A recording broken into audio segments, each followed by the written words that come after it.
হাতে কাঠারি নিয়ে কোথায় চললে বাপি? সিঙ্গাপুরি কলা একটা দেখেছিলাম, অনেকদিন ধরে দেখতেছি। হ্যাঁ, এখন লক্ষ্য পড়লো কলা গাছেই পেকে গেছে। পেকে গিয়েছে? হ্যাঁ, গাছে। বাহ, দেখি।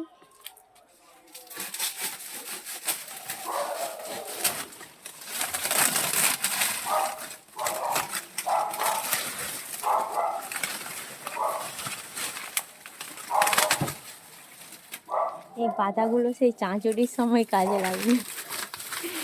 এখনো ফুলি অনেক বাকি। এই যে দেখা যাচ্ছে ফেটে গিয়েছে, দেখো বাপি, রসে ফেটেছে এই যে, হ্যাঁ রসে ফেটে গিয়েছে। ধরতে গেলে। হ্যাঁ, এই যে বেশ সুন্দর একদম, কেটে নাও।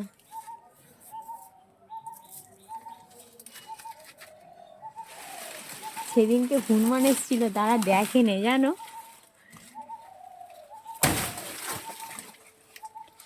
ও দারুণ পেকেছে এটা, একদম ছেড়ে গেছে। সাবধানে সেখানে স্লিপ আছে, একদম দারুণ। সেটাই ছেড়ে গেছে একটু হ্যাঁ।